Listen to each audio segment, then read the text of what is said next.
राधे राधे, जय श्री कृष्णा। अहोई आठवें अष्टमी व्रत कथा। यह व्रत कार्तिक कृष्ण पक्ष की अष्टमी को किया जाता है।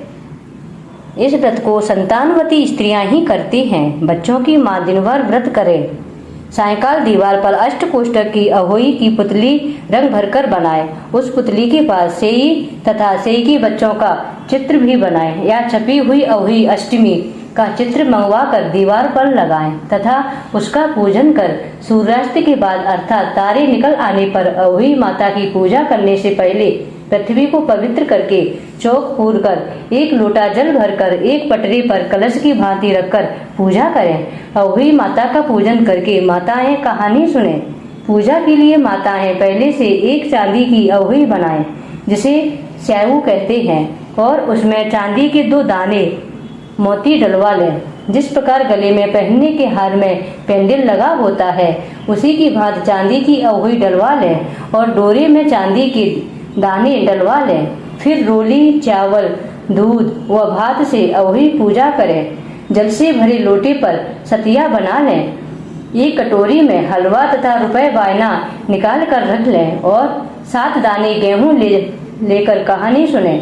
कहानी सुनने के बाद अहोई स्याऊ की माला गले में पहन लें। जो वायना निकाल कर रखा था उसे सासू जी के पांव लगकर आदर पूर्वक सौंप दें। इसके बाद चंद्रमा को अर्घ देकर स्वयं भोजन करें। दिवाली के बाद किसी शुभ दिन अहोई को गले से उतारकर उसका गुड़ से भोग लगाकर और जल के छींटे देकर मस्तक झुकाकर रख दें। जितने बेटे हैं उतनी बार तथा जिन बेटों का विवाह हो गया है उतनी बार चांदी के 2-2 दाने अहोई में डालती जाएं। ऐसा करने से अहोई माता प्रसन्न होकर बच्चों की दीर्घ आयु कर घर में नित्य नए मंगल करती रहती है। इस दिन पंडितों को पैठा दान करने से शुभ फल की प्राप्ति होती है। व्रत कथा। एक नगर में साहूकार रहा करता था। उसके 7 लड़के थे। एक दिन उसकी स्त्री खदान में मिट्टी खोदने के लिए गई और मिट्टी खोदने लगी तो वहां पर सेही की मार थी। ज्यों ही उसने वहां कुदाली मारी त्यों ही सेही के बच्चों को कुदाली जा लगी। सेही के बच्चे इस घातक चोट से सदा के लिए सो गए। इसके बाद जब उसने कुदालों से स्याऊ के खून से सना देखा तो उस सेही के बच्चों के मर जाने पर बड़ा दुख हुआ, किंतु वह बेबस थी क्योंकि यह कार्य उससे अनजाने में हो गया था। इसके बाद वह बिना मिट्टी लिए ही खेद करती हुई अपने घर आ गई और उधर जब से ही अपने घुर काल में आई तो अपने बच्चों को मरा हुआ देखकर नाना प्रकार से विलाप करने लगी और ईश्वर से प्रार्थना की कि जिसने मेरे बच्चों को मारा है वह भी इसी प्रकार के कष्ट को भोगे। तत्पश्चात से ही के श्राप से सेठानी के 7 लड़के 1 साल के अंदर एक के बाद एक समाप्त हो गए अर्थात मर गए। इस प्रकार अपने बच्चों को असमय काल के मुंह में समाये जाने पर सेठ सेठानी इतने दुखी हुए कि उन्होंने किसी तीर्थ पर जाकर अपने प्राण गंवा देना ही उचित समझा। इसके बाद वे घर छोड़कर पैदल ही किसी तीर्थ की ओर चल दिए। खाने पीने की सुध न रही, न ही इस ओर उन्होंने कोई ध्यान आदि ही दिया। जब तक उनमें कुछ भी शक्ति और साहस रहा तब तक वे चलते ही रहे और जब वे पूर्णतः अशक्त हो गए तो अंत में मूर्छित होकर गिर पड़े। उनकी ऐसी दशा देखकर भगवान करुणा सागर ने उनको मृत्यु से बचाने के लिए उनके पापों का अंत किया और इसी अवसर में आकाशवाणी हुई कि हे सेठ, तेरी सेठानी ने मिट्टी खोदते समय ध्यान न देकर सेही के बच्चों को मार दिया था। इस कारण तुम्हें अपने बच्चों का दुख देखना पड़ रहा है। यदि अब पुनः घर जाकर तुम मन लगाकर गऊ की सेवा करोगे और अहोई माता अजक्ता देवी का विधि विधान से व्रत आरंभ करोगे, प्राणियों पर दया रखते हुए स्वप्न में भी किसी को कष्ट नहीं दोगे तो तुम्हें भगवान की कृपा से पुनः संतान का सुख प्राप्त होगा। इस प्रकार आकाशवाणी सुनकर सेठ सेठानी कुछ आशान्वित हो गए और भगवती देवी का स्मरण करते हुए घर को लौट आए। इसके बाद उन्होंने श्रद्धा भक्ति से न केवल अहोई माता का व्रत अपितु गौ माता की सेवा करना भी आरंभ कर दिया तथा जीवों पर दया भाव रखते हुए क्रोध और द्वेष का सर्वथा परित्याग कर दिया। ऐसा करने के पश्चात भगवान की कृपा से वे सेठ सेठानी 7 पुत्रों वाले होकर अगणित पुत्रों सहित संसार में नाना प्रकार के सुखों को भोग कर स्वर्ग को प्राप्त हो गए। दूसरी कथा। एक साहूकार था जिसके 7 बेटे 7 बहुएं तथा एक बेटी थी।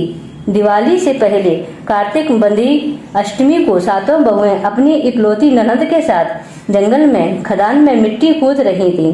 वहीं स्याऊ सेई की मात थी। मिट्टी खोदते समय ननद के हाथ से सेई का बच्चा मर गया। स्याऊ माता बोली कि मैं तेरी कोख बांधूंगी। तब ननद अपनी 7 भाभियों से बोली कि मैं तुम में से मेरे बदले कोई अपनी कोख बंधवा लो।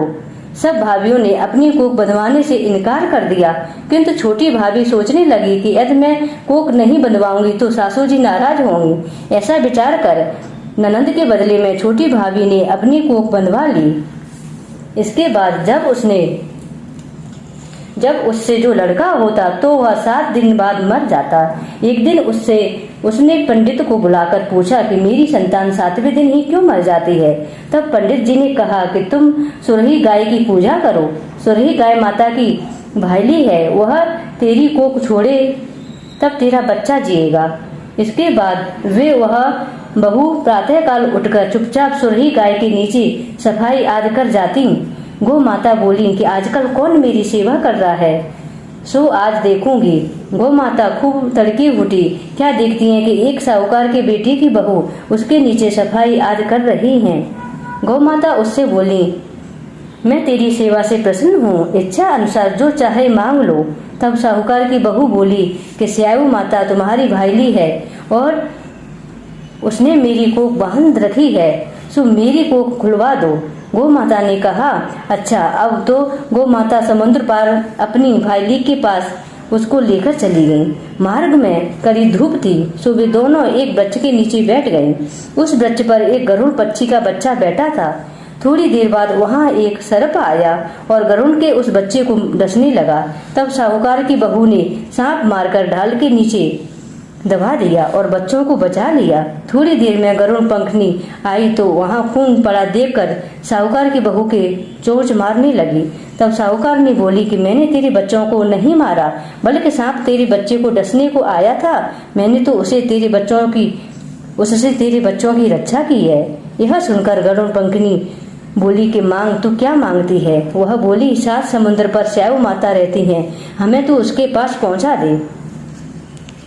तब गरुड़ पंखनी ने दोनों को अपनी पीठ पर बैठाकर स्याऊ माता के पास पहुंचा दिया। स्याऊ माता उन्हें देखकर बोली कि आ बहन, बहुत दिनों में आई। फिर कहने लगी कि बहन मेरे सिर पर जूं पड़ गई हैं। अब सुरही के कहने पर साहूकार की बेटी की बहू ने सिलाई से उनकी जुएं निकाल दी। इस पर स्याऊ माता प्रसन्न होकर बोली कि तूने मेरे सिर में बहुत सिलाई डाली है, इसलिए तेरे 7 बेटे और बहू होंगी। इस पर साहूकार की बेटी की बहू बोली, मेरे तो एक भी बेटा नहीं, 7 बेटे कहाँ से होंगे। स्याऊ माता बोली, वचन दिया, वचन से फिरूं तो धोबी के कुंड पर कंकड़ी हो। तब साहूकार की बहू बोली, मेरी कोख तो तुम्हारे पास बंद पड़ी है। यह सुन स्याऊ माता बोली कि तूने मुझे बहुत ठग लिया। मैं तेरी कोख खोलती हूँ तो नहीं, किंतु अब खोलनी पड़ेगी। जा, तेरे घर तुझे 7 बेटे और 7 बहुएं मिलेंगी। तू जाकर उजमन करियो, 7 अहुई बनाकर 7 कड़ाही करियो। वह लौटकर घर आई तो वहां देखा 7 बेटे 7 बहुएं बेटी हुई हैं। वह खुश हो गई। उसने 7 अहोई बनाई, 7 उजमन किए तथा 7 कढ़ाई की। रात्रि के समय जेठानियां आपस में कहने लगी कि जल्दी जल्दी नहाकर पूजा कर लो, कहीं छोटी देवरानी बच्चों को याद करके रोने न लगे।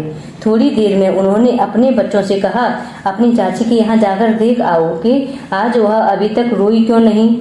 बच्चों ने वहां जाकर देखा कि चाची तो कुछ मार रही हैं, खूब उजमन हो रहा है। जब बच्चों ने आकर सब वृतांत कहा तो यह सुनते ही जेठानियां दौड़ी दौड़ी उसके घर गईं और जाकर कहने लगी कि तूने कोख कैसे छुड़ाई। इस पर वह बोली, तुमने तो कोख बंधाई नहीं, सो मैंने कोख बंधा ली थी। अब स्याऊ माता ने कृपा करके मेरी कोख खोल दी है। हे श्याऊ माता, जिस प्रकार तूने उस साहूकार की बहू की कोख खोली, उसी प्रकार हमारी भी खोलियो। कहने वाले तथा सुनने वालों की तथा सब परिवार की कोख खोलियो। जय श्याऊ माता की जय। राधे राधे।